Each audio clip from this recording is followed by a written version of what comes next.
I remember I had this notebook with everybody's phone numbers and I lost it. I gave it to my mom and she couldn't find it for 10 years. And after 10 years, it was irrelevant because I already had a whole different life and I just kind of cut that part out. Welcome to a new episode of Most Memorable Journeys. I have a fascinating guest today, and it's somebody that I actually knew for 2 years, at least 2 years, before I met her in person, in real life.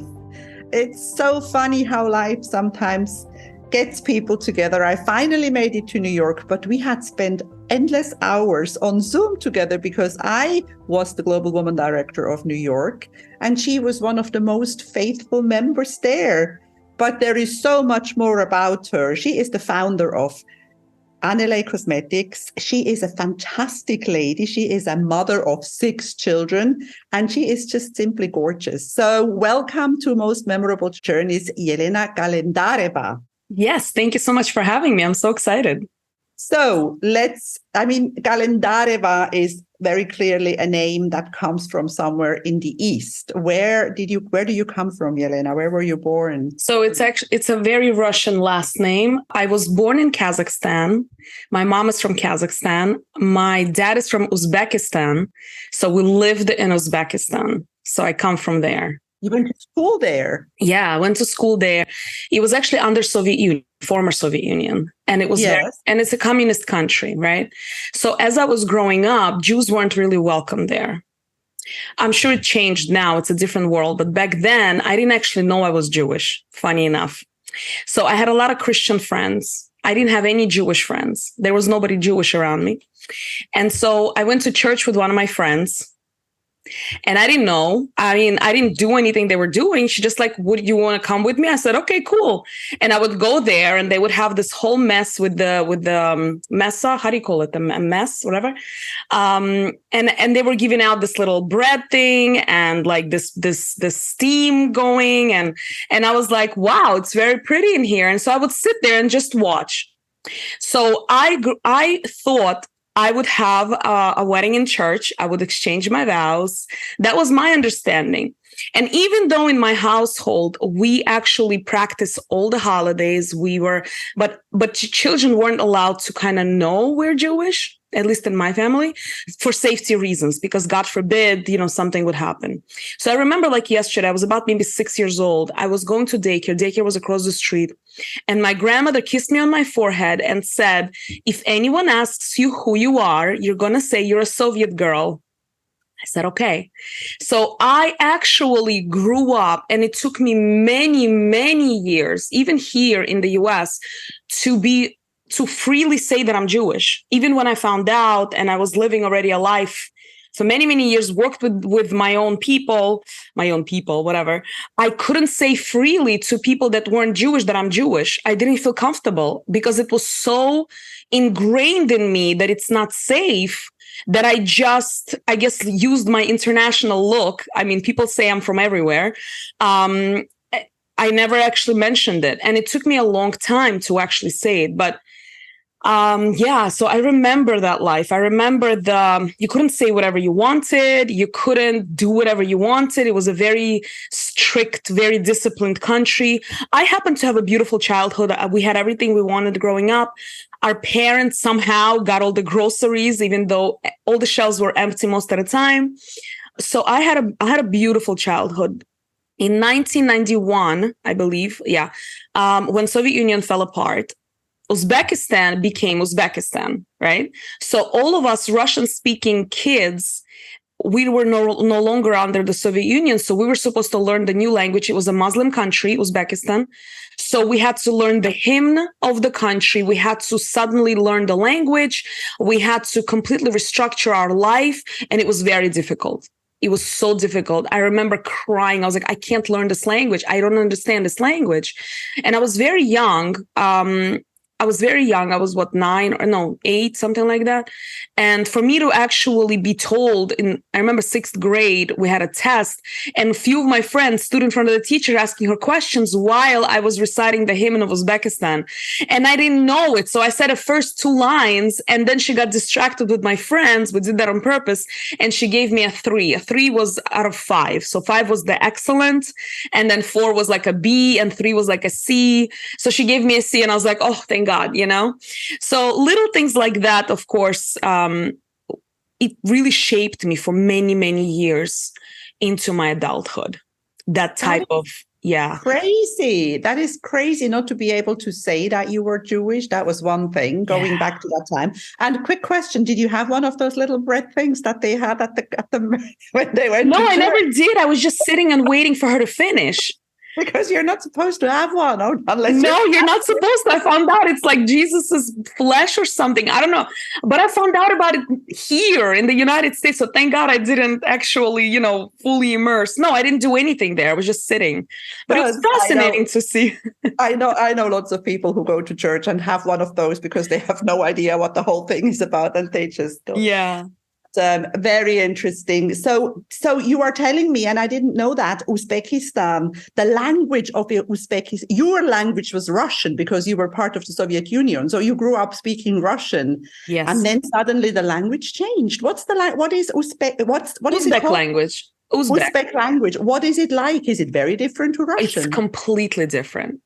Everything is different. Wow. Yeah. Did you learn it? No, I never learned it. I know how to count until 10, but that's it. Okay. So you shortly after that, you moved to the US. So it was 1995 when I moved. So I spent 4 years under the Uzbekistan, ruling, whatever. And back then that president wasn't really great to my knowledge because I was little, and so it wasn't it wasn't a free country. I mean, everything was capped. Whatever you were making was capped. Whatever you could buy was capped. Let's say you're going to the store and you want to buy oil for cooking. You were allowed to buy half a liter per person per month. So if you were 2 people, you were allowed to have 1 liter per month. Eggs also were capped. Everything was it always had a limit. I remember walking into a store with my mother to buy eggs. And my mom looking around and she's like, why is everything empty? And they're like, oh, we don't have any eggs. And my mom was so angry. She's like, are you kidding me? Like, what is going on? So going from there to an enormous amount of food here in the United States was like, wow, this is not even human. Like, it's just such a different world. Amazing. But I mean, that is just something that happened to so many people in this world, just going from one extreme to the other. Yeah. So when you came to the US in 1995, did you speak English? No, I did not speak English. We studied English.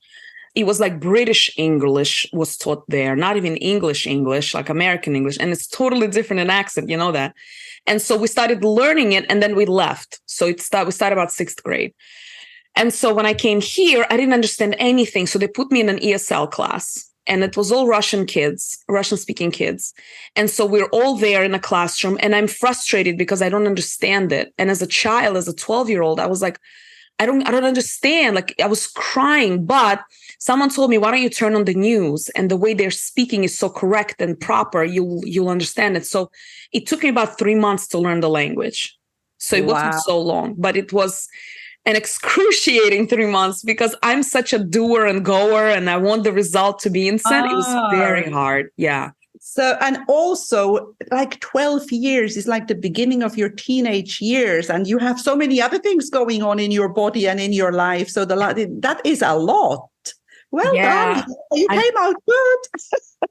I had to say goodbye to all my friends. We weren't allowed to say we're going to the United States. It was not allowed because it could have ended up like it was fatal potentially. Like you could have been murdered.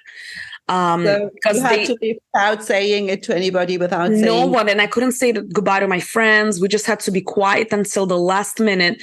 And even when we were selling things we were moving, so we're selling everything. My friends would be like, why is your house already empty? And I was like, I don't know, I guess we're getting new stuff. We're not allowed to say anything. So I literally cut my life off, left it there. And I remember I had this notebook with everybody's phone numbers, and I lost it. I gave it to my mom, and she couldn't find it for 10 years. And after 10 years, it was irrelevant because I already had a whole different life, and I just kind of cut that part out. So I actually had issue with, and I didn't know that I recently figured it out, that I never really connected with anybody on a personal level, because I always thought, well, they're going to leave. It's not going to be permanent, right? So a lot of things in my life that shaped me weren't the right things from the root. I really had to restructure, reprogram myself over time. Fascinating. Did you ever go back? No, there's nobody there. I mean, I want to go to see the city. It's beautiful now. It's fantastic, but there's no one there.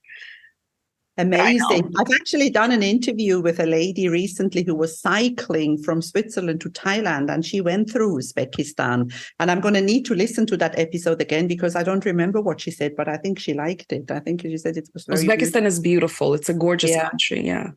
Fantastic. I mean, I have been listening to you about your cosmetic stuff for all these times, but I never knew that story and how that must have been so hard. That must have been so difficult. As a child, not being able to say that you're leaving, not being able to also maybe look forward because you didn't know where you were going. I mean, you didn't know what it would be like where you were going. No. Did you have any idea what life would be in the US? No. Did you watch movies? Did you have we watched movies, but everybody was telling us it's not the same, it's different, like you don't need anything, you'll buy it over there, and like no one really. And also, even if they told us, what do we know? We were taken from one place and brought to another place and like kind of just thrown into the school. And we were just figuring it out as my parents were figuring it out. For them, they didn't learn the language either. So people were just suggesting to them, like, for example, when I went to public school and then they said, hello, you're Jewish, you need to go to private school, Jewish school, yeshiva. And my parents were like, okay. So when I finished seventh grade, they put me in a private school, put me and my sisters in a private school. And over there, I learned Hebrew very fast. I started getting to know my Jewish roots. But the problem was that wasn't the best school, because every time I would ask a question, and I'm a curious George, they would be like, it's fine, just sit down. It's okay, just sit down. So I got very disappointed in Judaism. And I said, this is Judaism, I don't want it. And then I remember they opened the high school for girls. It was all girls school. And they opened the high school and they were trying to put the girls in there. Nobody wanted to go. So they started failing girls in 8th grade. So they would have no choice but to go to their high school. I was one of those girls that they failed in math. And I was like, Mom, I don't want to go. I don't want to go. And they said, well, if you don't want to go, we're going to have to leave you back 1 year. And if you go, you're going to move on to 9th grade. So I went for half a year. Every day I was crying my eyes out. And then finally, through literal scam, but I said I don't speak English. And they had this one ESL program in one of the best schools in public schools here. And so they took me because I lied that I don't speak English, but the principal said, listen, I'm looking at your grades. You're getting like 80s and 90s. You speak English, but whatever. Promise me you're going to be good for 4 years and I'll take you. And I was like, I will be fine. I'll be the best. Just take me. So my experience, even from that school in Judaism and supposedly like the thing that I'm supposed to know and love, wasn't good. So everything was not building the way it was supposed to build. So I actually finished a 4-year public school, meaning boys and girls together. And after that, I didn't even want to look at anybody religious. Like, I didn't even care. I was like, I don't care about, what is it about? At one point, I wanted to become a Christian. This is like crazy what I'm telling you. I told my mother, I was like, I don't want to be part of this Judaism. I don't understand it. Nobody is answering my questions in school. And my mom said, are you out of your mind? What are you even talking about? You had bad experience in school. You're out of that school. Doesn't mean the whole thing is wrong. I remember I was 16 years old. And this was one of those big moments that really kind of, again, crushed me. I went to my father's cousin's wedding and we're standing there, and we don't go to church, obviously, to extend vows. We have our own, it's called chuppah. So everybody's standing and sitting in the chuppah, and it's a ceremony. And I'm leaning over to my mom and I'm like, when are they going to church to extend the vows? My mom looks at me, what church? What are you even talking about?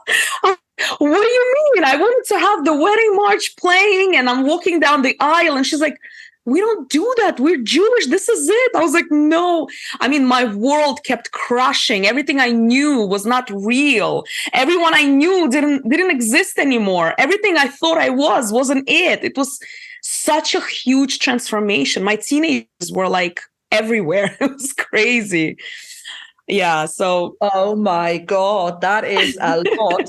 And I mean, again, these years when you are this age with all the hormones, the development, and then the world comes crushing down. So, but then I studied you a little more. Then at some point you studied psychology. Why did you study psychology? So I was always fascinated with psychology. I always was fascinated with the study of the brain, how the brain works, the way people were speaking sometimes. I'm always geared towards successful people, calm people, reserved people, intelligent people. And so as I was listening to them, they all had one thing in common. The way they speak changes your mind. And I was like, wow, you know what? I want to become a psychologist. So I went for psychology, and somebody told me, don't go for psychology, go for mental health and human services. I said, okay. So as I was learning about it, I was like, oh my God, this is amazing. And I went through it and I got 4.0 GPA in my, which is the highest you can get. And so when right before graduation, I was doing internship, and I worked with a variety of they send you to different places to work. And I realized that it was, excuse me to all the psychologists out there, but it was too boring for me. I was like, I'm literally not going to do this for the rest of my life. So I loved the concept of it, but I didn't like the work. I wanted to move, and I wanted to create, and I wanted to speak my mind. And I was actually studying behavioral psychology because I felt that was the most fascinating to me because it solved the immediate problem. And this is how I am. I'm like, what do you need now? Let me help you right now. And then we're going to talk about your childhood. And so I went into business. And when I went into a different college for a different major, I was in an accounting class and I was falling asleep. I was like, this cannot be my life. I hate accounting with passion. Sorry to you guys, accountants. God bless you, but I can't. So my cousin was actually learning accounting, and I came to her every time, could you help me with it? And then my best friend, she called me once and she said, what are you doing? Go and become a cosmetologist. I said, what on earth is a cosmetologist? And she said, you're going to do hair and makeup and nails, and it's a beauty industry. I was like, I am not touching anybody's hair. I was one of those. Don't even talk to me about it. Ew. And she called me every day for a month. Her name is Lilia. Lilia, thank you. And so she's like, just go. Yeah. So she said, just go. And I said, fine. You know what? I called the school. She said, go to the one in Manhattan. That's the most prestigious one. I walk in there. It's 9 p.m. I'm very tired after work. And the woman is taking me from class to class. And I was like, blah, blah, blah. I'm just getting rid of it out of my system. So Lilia, can you leave me alone? And then we come to the last class. And I hear music playing, and it's loud, and I'm fascinating, and I'm getting close to it. And I see all of these students are doing incredible hairstyles, and it's glitter, and it's makeup, and it's stunning. And I'm like, what is this? And she says, this is my graduating class. And I was like, I'm in. That's what I want. I want this. I go home, I tell my parents, and they tell me, are you crazy? Russian parents, you're going to go from a psychologist to a barber? I was like, this is not a barber. This is a cosmetologist. This is a PhD in beauty. They were totally against it. Everybody was totally against it. And I said, you know what? I don't care. Because if I made a decision, that's what I'm going to do. So I went back to school. I left $100 deposit. Went back to my college, the second one, and I said, I need to transfer out because they're not taking me as long as I'm here. And they said, we can't do it because I was a good student. They didn't want to let me go. So anyways, I went back and forth between the two schools, and I was like, oh my God, I'm going to literally give up. Nobody's like, there's no hope here. And so I walk into the bursar's office for the final time at the Brooklyn College, and I'm like, I'm just trying to see what form do I need to transfer out? And the lady picking up the phone calls, and she's busy. She takes out the form. She puts it on a desk. It's an empty form. And she goes back to talk on the phone. I look at the form. I grab the form and I leave. I fill it out myself. I go to the cosmetology school and I said, would this be enough? That's all they gave me. And she goes, yeah, sure. It's just paperwork. So I was able to get it out. Oh my God, I'm going to find a way. And I found a way. Amazing. And I think the rest is more or less history, isn't it? You started this journey of everybody came around, sure. Yeah, of course. I mean, when you look at you, when they look at you now and see how far you have come and how successful you are. Now, Aneley Cosmetics, that's the next. I mean, there is a lot in between. You didn't start with that right away. You learned and you practiced. And I also read somewhere that you were working, but then you met your husband and he didn't want you to work on a Saturday, right? Yeah. So this is a beautiful story, actually. So I never dated anybody that wore, that little hat, it's called a kippah. Yeah. For Jewish men. I was like, I'm not dealing with anybody religious. I'm not religious. I'm good. And I was in a relationship with someone and we were engaged and we were we were getting ready for the wedding. And then it didn't work out because we were so different. When we ended that relationship, at the same time, the salon that my father bought me, the building went on fire. So all these two major events happened within a couple of days. So I was completely crushed, and I get a message from my current husband on one of the webs, classmates.com. It's Russian one. And he says, "Hey, how are you? What's up?" And I'm like, "Who is this? I don't talk to anybody online. What are you, nuts?" And then my sister passed by and she's like, "Oh my God, that's Daniel." I said, "Who's Daniel?" And they did a skit together. And I was like, "Oh yeah, hi, how are you?" And so we started talking and he's asking me, "Hey, what happened to the other guy?" And I said, "That's nobody's business. That's between us. I'm not going to talk about it." And we started going back and forth. We didn't think for a second that any of this would work out. As we're talking, I'm like, "Oh my God, this is such a nice guy. He's just a really great guy." So we're just talking. And then it was a really short period of time was left before our birthdays. Our birthdays are 2 days apart. We're 4 years apart, but it's 2 days apart. So I was going to work and I was working on Saturdays, of course. It was a busy day. And then I was doing backstage shows. And for backstage shows, you start during the day on Saturday. So I was thriving. I found my thing after the salon burned down. I was like, this is great. And so when I met him, and then as we started dating, I'm just summarizing literally everything. As we started dating and I started have feelings for him. And I was like, this is an amazing person, and he said, I'm not telling you what to do, but it would really mean a lot to me if you didn't work on Saturday. And I was like, but with me, it's not what you say, it's how you say it. I'm like a firecracker. If you say it wrong way, it's an explosion. And I was like, let me think about it because it's a big step. I just started something new and I'm loving it. And so I was thinking about it. I was like, you know what? This guy's amazing. He's totally worth it, And so I stopped working on Saturdays. And then as the time went on, we got engaged and we kept going. And I told him, listen, if we're going to make this work, tell me your non-negotiables and I'll tell you my non-negotiables. Because if our non-negotiables can be upheld, then we're fine. But if I can't and you can't, I don't want to move forward. So it just so happened that I was able to take this upon myself, keeping Sabbath and little things in the religion. And then he was able to do what I wanted to do in, I guess, non-religious aspect, but we didn't break any religious rules. And so, and so in the salon that I was working at that time, we were very busy on Saturdays. So he actually told me, "What about the salon? Will you be able to stop working there?" And I said, "Yeah." And so it worked out. So this is a very, very interesting situation because, first of all, there were non-negotiables. And, your husband was much more religious at the time than you were at the time. And, I don't know much about Jewish people. I'm fascinated by them, have always been fascinated. But is that a modern situation or is it common that, because we see these movies and we see this stuff where the man is fully in charge of everything. But in your case, that's definitely not the case. No. So is your relationship exceptional or is this normal? This is normal. Actually, I've never seen one movie with Jewish couples that actually told the truth. Hollywood is Hollywood, right?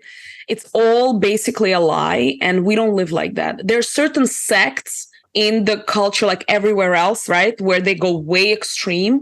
But that's not the case with us. Actually, my husband is my right and left hand in everything. He's helping me with the kids, and we juggle everything together. Everything. He will, if I'm too tired, he'll stay up with all the kids all night if he has to. He'll cook, he'll clean. Whatever needs to be done, we're doing it together. So I wouldn't call it an exception. I would call it, Yeah, time has definitely changed since back in the day. Some families still live in an old-fashioned type traditional family, but Well, it's not so do other religions. That's not it's everywhere. It's literally everywhere. Yeah, that's got nothing to do with religion. That's with a mindset. correct. There are men who don't help. That has nothing to do with being anything but them. not nice man. So this is very fascinating. I like that a lot. And then all the babies came. But when did you start, Aneley? Was it before you had children, or was it while you had children? No, so before I had children, I was working and I was doing a lot of facials. And my clients kept asking, can we put makeup on? And I said, no, you can't put makeup on after facials and waxing. It's going to irritate your skin. And then I went on Google and I was like, okay, is there a company out there that I can bring into the salon and just offer my clients? And I couldn't find it. So this is when the idea came to me that I should try to find a chemist and ask him what I could do. And in my research, then I got married, and then we had our first two children. With our first two are 12 months apart. When my older one was 1.5 years and my little one was 6 months old, I actually found my chemist for the first time, the lab that I work with to this day. So it actually came during my first two kids, officially, you could say. And then, of course, we had the other 4 over time. But we always wanted to have a big family. It wasn't like something oh my God, accidents. No, not at all. Like we actually Jewish people generally do have big families. This is our heritage. We are meant to procreate. And it's just that we don't go overboard. Like some people, that's all they do. And some people have 1 or 2 kids. So there is no cap on it. But we actually wanted to have a big family. So it took a while, because while we built our businesses around our children. So we didn't choose our business ever over our kids. We never missed anybody's events. So it just took longer to grow, which I don't regret, but we've never missed a moment with our kids. So that is beautiful. And of course, the last 2 babies were twins. So that added another 2, that added number 2 to the 4. Yeah. How are they? What are they, nearly 1?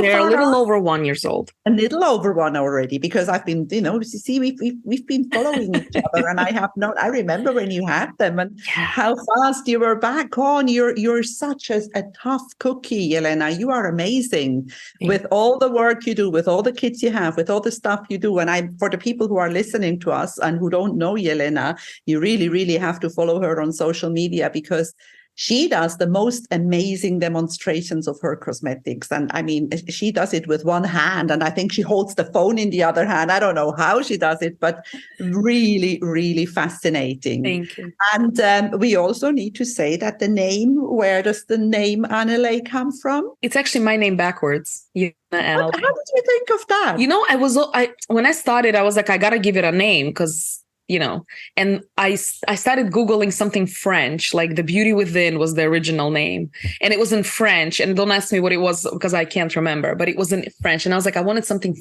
fancy. And then my aunt called me and she's like, why? Just do something for yourself for once. Just make it your own. And I was like, 2 weeks I was thinking. And then I reversed my name and I was like, oh, that sounds pretty. Aneley Cosmetics, and it flows. And I named it Aneley Cosmetic. And it flows very well, and it sells very well. How did you start? So you met this guy, he made what you wanted. How many products did you start with? So I started with a line of foundations. I wasn't planning to do a makeup company at all. I just wanted to solve a problem with my customers. That's all I wanted to do. A facial and couldn't and wanted put makeup to put on. They wanted to put makeup on, because when you do facials, it's red and it's exposed, whatever. And so I did, and we brought in, these foundations, and people loved it. And they were like, well, what about this? And what about the makeup? And what about the mascara? And over time, we just started adding more product to the line. And then that's when I realized, I was like, okay, I have to name it something, because what is it? And that's how Aneley was born. It was really born to solve a problem, not really to become a next lipstick brand, because God knows we don't need it. So it was actually, and it's powerful, because this makeup is not your regular makeup. It's actually skincare makeup. So it helps with healing of the skin after these procedures. So that's the uniqueness about it. And it's organic. And it's fully natural. It's organic. It's PETA certified, cruelty-free. It's wonderful. And you have a website, and you ship all over the world. Yes.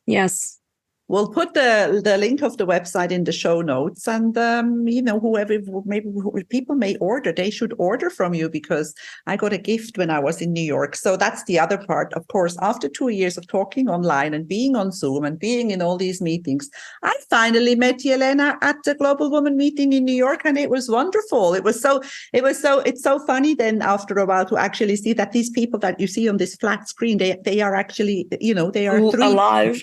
Yes. We're real. Yes. And so your kids are now, how old is your oldest boy? So he'll be 13 end of November. It's actually his bar mitzvah year. Yeah. Do they know what they're going to do? Do they know? Are they going to be little psychologists, or are they going to go into the family company? No, actually, Benjamin, my oldest, is such an amazing businessman. You will be laughing right now. He made his first $75 when he was like in first or second grade by selling candy that he got as gift on one of our Jewish holidays from the same kids. He just sold it back to them. I was like, that is fascinating. That is amazing. Excellent. So there is no worry for the future of the family. Yeah, I'm really proud of them.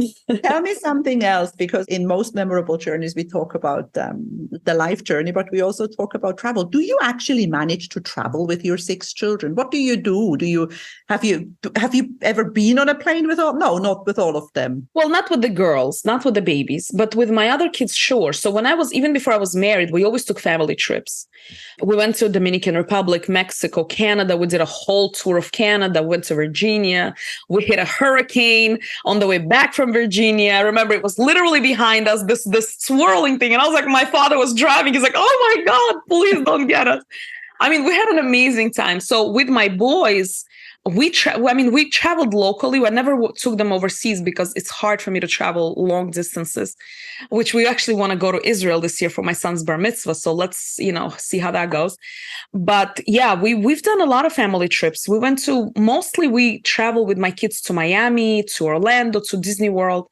As they're going to get older, I do want to take them to different countries because I think it's pretty. But for the past year that my girls were born, I didn't want to travel with them. I was like, just let me at least get them to eat regular food, Yeah, I agree. I mean, I traveled with my kids because they were from another, because I'm from another country. So I wanted to go and show them in Switzerland. But before they were like 2 years old, apart from that, going from one home to the other, it's not worth it. They don't really enjoy it. But, Israel is only a 40 minutes flight from where I am in Cyprus. Really? So yes, I'm very far down in the Eastern Mediterranean. I'm like literally 40 minutes away from Tel Aviv. So when you go to that bar mitzvah, you need to tell me. Oh my God, of course I'll tell you. That's amazing. I didn't know. Where would you go to bar mitzvah to Israel because you're Jewish, or you could do the same thing in Brooklyn? Oh, you can do it anywhere. It's just there's the Western Wall, that it's that wall. Yes. And so to actually, the boys, they put a tefillin on, around their arm. Yeah. Have you seen it? Yeah. So if you do it next to the wall, it's just very special, but it's not necessary. Not everybody goes. No, you could do it anywhere. It's that black band that they wrap around your arm. There is so many things that fascinate me so much that I would really, really like to know more, but you have already told me quite a bit. And the thing is that, and I feel that in this world where there are so many taboos, we need to talk. We need to talk because it's ignorance that creates racism. Instead of realizing that when you start talking to people about all these things and you find out and you have fun. We have more similarities than differences, honestly. Of course we do. We do. And when we talk, I noticed that I always say that because I was a tour guide and I've traveled all over the world. And when women start talking to each other, we end up realizing that we have the same problems, all of us. We worry about our kids. Like right now, my son went to China and he's only been there for 2 days, and I want to make sure that he's happy. We all have, we're all the same. Literally all the same. And so many religions share the same common goal, literally, it's incredible to me. Like, what are we even fighting? Like, what is all this media talking about? It's so not fair to the people that are actually normal. which are most of us. Most people but are. you see, the media is here to spread fear so we can have more anxiety pills and more, people eat more fast food because that calms them down. And that's another story. That's a long story. That would be another podcast series. So time flies when you're having fun. We're coming to the end. If you could take the six of them and your husband, where would you, apart from Israel is one thing where you want to go. Do you have a dream destination? Where would you like to go? You know where I always wanted to go? I wanted to go to Spain. I just feel so like cold to Spain. It's weird, but I always wanted to do that. So that's on my list. Excellent. You haven't been? No, I've never been. So that's one thing to look forward. And we know in our world, in the world of coaching and manifesting, if you can dream it, you can do it. Yeah.